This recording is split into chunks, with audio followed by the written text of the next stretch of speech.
तो अभी फटाफट से एक बार प्लांट किंगडम का रिवीजन कर लेते हैं। प्लांट किंगडम में अभी देखें, अगर स्टार्टिंग में देखें तो एक मेल गैमेट एन और फीमेल गैमेट एन होता है, दोनों मिलते हैं, फर्टिलाइजेशन होता है, 2n बनता है। 2n से दो तरह की चीज़ें होती है। 2n मतलब कि जाइगोट, फर्टिलाइजेशन होता है, जाइगोट बनता है। ये तो बेसिक है, ये एनिमल्स में भी, हम में भी, ह्यूमंस में भी, सब में पढ़ा है। अब ये 2n की दो तरह की चीज़ें होती है, एक में मियोसिस होता है, एक में माइटोसिस होता है।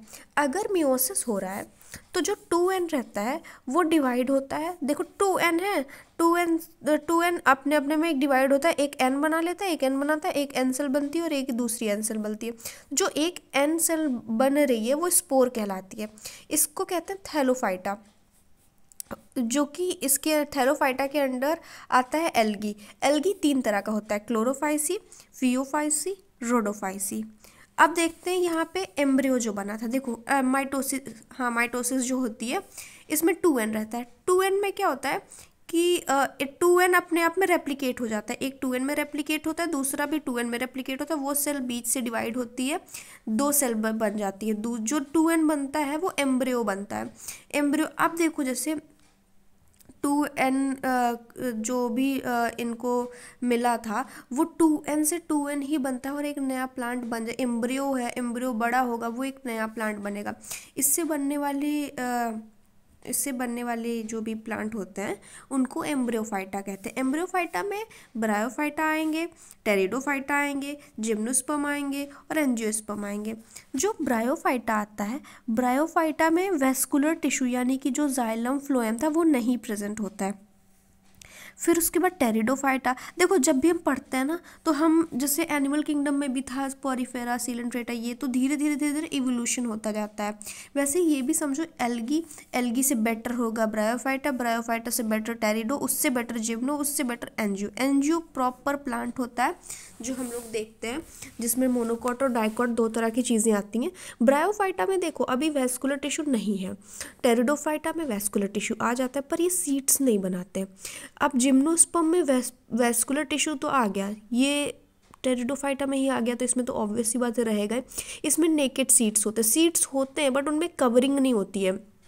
जैसे कि एक सीड है तो उसके ऊपर एक फ्रूट रहता है, वो ड्राई हो जाता है। जैसे फॉर एग्ज़ाम्पल मैंगो ही समझ लो, तो सीड है तो उसके ऊपर किनारे साइड फ्रूट तो रहता है ना। एप्पल है तो अगर वो है तो उसके चारों तरफ फ्रूट तो है ना, तो उस जिम्नोस्पर्म में नहीं होता, सिर्फ सीड ही सीड होता है, किनारे कुछ नहीं होता है। वैसे ही एंजियोस्पर्म में जब आएंगे, वेस्कुलर टिश्यू तो आ ही गया था, सीड जब इसमें ही आ गया तो इसमें भी तो सीड होगा ही होगा ना। प्रॉपर सीड भी आ जाता है, इसमें कवरिंग भी रहती है और have different body parts, root, stem, ये वो जो प्रॉपर प्लांट होता है वो एंजियोस्पर्म ही तो होता है। अब एल्गी के बारे में पढ़ेंगे। एल्गी जो होता है, स्टडी ऑफ एल्गी को फाइकोलॉजी बोलते हैं। ये मे भी पूछ लिया जाए कि फाइकोलॉजी किसे बोलते हैं, स्टडी ऑफ एल्गी को बोलते हैं। इनमें do not have distinguish root, stem और बॉडी। अब जैसे क्या, इसमें एंजियोस्पर्म में रूट है, स्टेम है, लीफ है, सब प्रॉपर। इसमें कुछ नहीं होता। इसमें जैसे अगर वॉलवॉक्स इसका एक एग्जांपल ले तो गोल सा होता है, बस ऐसा टाइप, ठीक है। अगर मतलब जो भी इसके एग्जांपल्स होते हैं, इसका अगर सारगैसम है तो सारगैसम की बॉडी ऐसे होती है। तो इसमें कहाँ रूट है, कहाँ लीफ है, कुछ नहीं होता। तो एल्गी में कुछ भी नहीं होता, मोस्टली एक्वेटिक ही होते हैं। फिर तीन तरह के बताए ही थे, Chlorophyceae, brown, green, brown, red. Green को क्लोरोफाइसी बोलते हैं। देखो नाम से थोड़ा थोड़ा समझ में आ रहा है कि जो ग्रीन होगा क्लोरोफिल होगा, क्लोरोफाइसी, ब्राउन होगा फियोफाइसी, रेड रोडोफाइसी, रेड रोडो, बस ऐसे। इनमें पिगमेंट्स कौन कौन से होते हैं, chlorophyll A, chlorophyll B. Brown वाले में क्लोरोफिल ए, क्लोरोफिल सी, फुकोजेंथिन एक एक्स्ट्रा होता है। अगर पूछ लिया जाए फुकोजेंथिन कहाँ है तो वो ब्राउन में होगा। और अगर क्लोरोफिल ए, क्लोरोफिल डी और फाइको इरिथिन, जहाँ आर वाली चीज़ें आती हैं वहाँ फाइको, जहाँ इरिथिन आया, रोडो आया, तो वो रेड में ही होगा। देखो इराइथ्रोसाइट्स हम लोग रेड ब्लड सेल्स पढ़ते हैं, तो वैसे ही इरिथिन जो है रेड एल्गी में होगा, ठीक है। क्लोरोफिल ए तीनों में प्रेजेंट है, देखो इन तीनों में, लेकिन इसमें होता है बी, ब्राउन में होता है C और रेड में होता है D। अगर फिकोजेंथिन पूछे brown algae, phycoerythrin red algae. Red erythrin, erythrin phyco, erythrin से याद करेंगे, ठीक है। फाइको मतलब एल्गी, जहाँ यहाँ फियो फाइको ये सब एल्गी का मतलब है।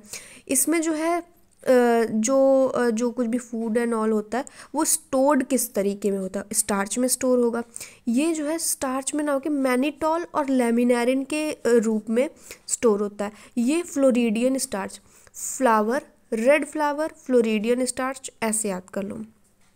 फिर इसके एग्जाम्पल कारा वॉलवॉक्स, वॉलवॉक्स वाला भी दिखाया था, ऐसे रेड कलर राउंड सा होता है ऐसा। कारा भी एक तरह से ऐसे रॉड टाइप होती है, बीच बीच में डिफ्रेंशिएटेड होता है, सेल होते हैं, ऐसे कारा होता है। हाँ, ब्राउन एल्गी की एक स्पेशल चीज़ होती है, may be simple branch, simply branch भी होगा, और अगर नहीं हुआ दो को या तो सिंपली ब्रांच हो जाएगा एक ऐसे ही, या तो फिर बहुत ही होता है कि प्रोफ्यूजली एक ब्रांच पे ब्रांच पे ब्रांच पे ब्रांच ऐसे लगती चली थी, 100 मीटर्स तक उसकी ब्रांच हो जाती है। For example kelp.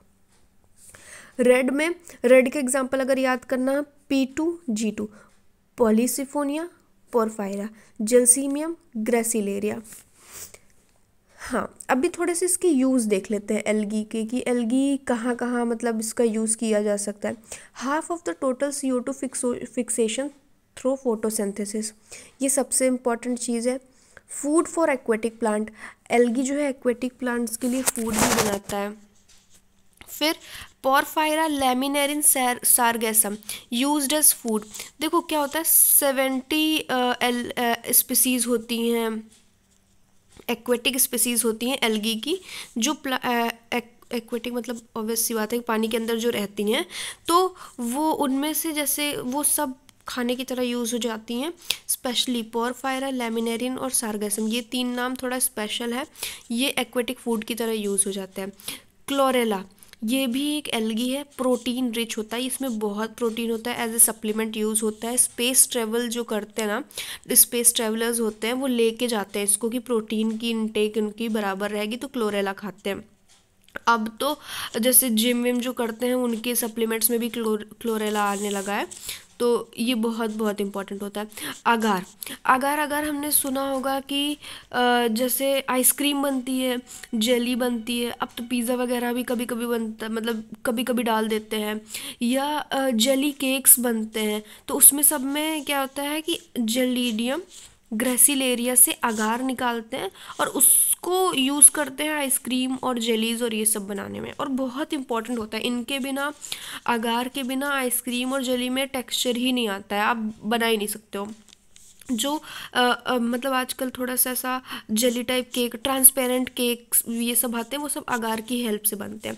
तो जेलीडियम, देखो जेलीडियम सिंपल, ये तो लग ही रहा है। ग्रेसिलेरिया भी वैसे ही याद कर लो कि आइसक्रीम और जेली में यूज़ होता है। हाइड्रोकोलाइड, हाइड्रोकोलाइड क्या होता है, इनमें वाटर होल्डिंग कैपेसिटी बहुत ज़्यादा होती है। एल्गिन जो कि ब्राउन एल्गी है, वो हाइड्रोकोलाइड की तरह काम करती है। कारागीन, डबल R है तो सिंपल सी बात है रेड एल्गी। कारागीन, ये भी वाटर होल्डिंग कैपेसिटी इनकी बहुत ज़्यादा होती है। ब्रायोफाइट्स, ब्रायोफाइट्स को इसकी 3 तरह से पढ़ते हैं, प्रॉपर्टी, रोल और यूज़। प्रॉपर्टी, मॉस और लिवरवॉर्ट 2 में डिवाइड होता है। एम्फीबियन ऑफ प्लांट किंगडम बोलते हैं, क्यों बोलते हैं, क्योंकि ये पानी में भी रह रहता है, टेरेस्ट्रियल भी रह लेता है, इसे कोई मतलब बहुत वो नहीं रहता, फिर भी तालाब वलाब के किनारे ज़्यादा मिलेगा, गीले डैम्पनेस में मिलेगा, क्योंकि अभी अभी पानी से वो निकला है। Attach to substratum by uni और मल्टी सेलुलर राइजोइड। राइजोइड क्या होता है, रूट होता है, अब इसको रूट नहीं बोलेंगे हम लोग, बट ऐसे अंदर होता है, और क्या कहते हैं ऊपर से पूरा प्लांट निकला होता है, बट ये प्रॉपर रूट नहीं होता है, ये यूनिसेलुलर होता है। यूनिसेलुलर कितना ही होता है, बट थोड़ा सा रूट सॉइल के अंदर होता है, और मल्टी सेलुलर भी होता है, बट प्रॉपर रूट वाले फंक्शन, रूट वाले पार्ट्स और प्रॉपर उनमें टिश्यूज वो वाली चीज़ प्रेजेंट नहीं होती है। तो ब्रायोफाइट, पहली बात जो याद करने वाली है, सिंपल क्वेश्चन इस पे पूछ लिया जाएगा, एम्फीबियन ऑफ प्लांट किंगडम क्या है, ब्रायोफाइट, ठीक है। Attach to substratum by unicellular multicellular rhizoids, rhizoids कहाँ मिलेंगे, ब्रायोफाइट्स में। रोल इनका, important for plant succession, plant succession क्या होता है, जैसे कि कहीं पे ये मॉसेस जो हैं ये हेल्प करते हैं। जैसे हम पहले कोई भी ज़मीन को उपजाऊ बनाने के लिए कैसे कर सकते हैं, तो पहले मान लो वहाँ पे कोई पत्थर है, पर्वत है, उस पर्वत की जो चट्टान है वहाँ पे सबसे पहले लाइकेंस और ये मॉस ही है जो जाके वहाँ पे धीरे धीरे जगह बनाते हैं, वहाँ पे उगते हैं, उन पत्थर के ऊपर उगना स्टार्ट होते हैं। तो नीचे जो केमिकल छोड़ते हैं ना, उनकी वजह से वो पत्थर मेल्ट होता है, फिर मेल्ट होता है तो फिर अंदर धीरे धीरे इस पत्थर को कमज़ोर करते हैं तो बड़े बड़े पत्थरों में बदल जाता है, उनमें भी जाके ये लोग लगते हैं, फिर धीरे धीरे वो मिट्टी बन जाता है, फिर मिट्टी बन जाता है, फिर वो उपजाऊ हो जाता है। तो जो पहला स्टेप होता है ना, जो कॉलोनाइज रॉक को करता है और प्लांट सक्सेशन को स्टार्ट करता है, वो मॉस ही होता है, मॉस विद लाइकेन। फिर moss form dense mat to prevent soil erosion. हाँ, मॉस हमें पता ही है कि डेंस मैट की तरह ग्रीन ग्रीन ऐसे फैल जाता है और एक ऐसा मतलब ऐसे मैट टाइप बना लेता है। तो जब जो बन गया तो नीचे तो धीरे धीरे हल्का सा राइजोइड्स डाल के, अब देखो रूट तो प्रॉपर है नहीं पर फिर भी धीरे धीरे सारी मिट्टी जोड़ के रखेगा ना, तो सॉइल इरोजन नहीं हो पाता। Food for herbaceous mammal, birds, other animals, तो बेसिक सी बात है। Use sphagnum and peat moss का यूज़ इसमें दिया, फ्यूल की तरह काम होता है। पहली बात तो कि इसको जला देते हैं, अब बहुत देर तक जलता है, बहुत काम आता है। दूसरा, वाटर होल्डिंग, ये इंपॉर्टेंट है। जैसे कोई प्लांट है, ठीक है, हम लोग कहते हैं कि ये वाला जो पौधा है ये अमेरिका से मंगाया गया, अमेरिका से आया कैसे, वहाँ से यहाँ आने तक, शिप से आने तक उसको वाटर कौन देता रहा, और इतने सारे आते हैं तो उनको प्रॉपर वहाँ पे रास्ते में बीच में वाटर थोड़ी ना देंगे। तो पीट स्फैग्नम या पीट मॉस जो होता है इसके साथ बांध देते हैं उसके रूट को ऐसे, ये प्लांट है, हाँ, तो उसके रूट को उस पर तो बहुत सारा पानी रहता है, होल्ड करके रखता है, धीरे धीरे महीनों तक, कई महीनों तक ये पानी देता रहता है इसकी रूट को। तो स्फैग्नम और पीटमॉस ब्रायोफाइट का ये फंक्शन, ठीक है। टेरिडोफाइट फर्स्ट टेरेस्ट्रियल, अभी ये तो मतलब बीच के थे ना, एम्फीबियन थे, आते जाते रहते थे, एकदम डैम्प एरिया में, किनारे लेक्स एंड ऑल के किनारे मिलते थे। ये जो है ये फर्स्ट टेरेस्ट्रियल होते हैं, इनके पास वेस्कुलर टिश्यू भी होता है।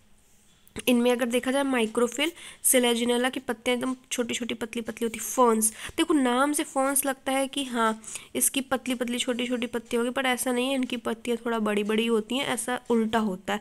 तो ये चीज़ नाम पे नहीं जाना है, अगर मैक्रोफिल आया तो फर्न्स करना है। स्ट्रोबलाई और कोन जो होते हैं रिप्रोडक्टिव ऑर्गन्स होते हैं, ये सिलेजिनेला और इक्विसिटम में मिलते हैं। जिम्नोस्पर्म स्टेम में, जिम्नोस्पर्म में याद करने वाली बात क्या है, साइकस।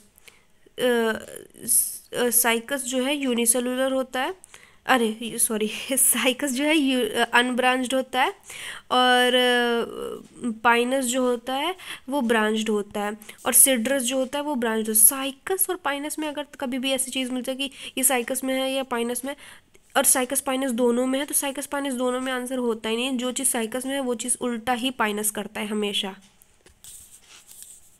जिम्नोस्पर्म की रूट टैप रूट होती है, फाइब्रस रूट, टैप रूट, दो तरह की रूट होती हैं, लेकिन जिम्नोस्पर्म की जो रूट है वो टैप रूट ही होती हैं। फिर उसके बाद सीड जो, हाँ, seed without cover, seed without fruit, without ये विदाउट वो, जो भी आएगा सीड के साथ अगर, तो वो जिम्नोस्पर्म में ही है। एंजियोस्पर्म का सीड प्रॉपर एकदम नॉर्मल सीड होता है। इसके बाद एंजियोस्पर्म आता है, एंजियोस्पर्म मोनोकॉट होता है, उसमें 1 कॉटिलिडन होता है। फिर आता है डाइकॉट, उसमें 2 कॉटिलिडन होता है। कुछ बस इतना सही रहता है इस चैप्टर में।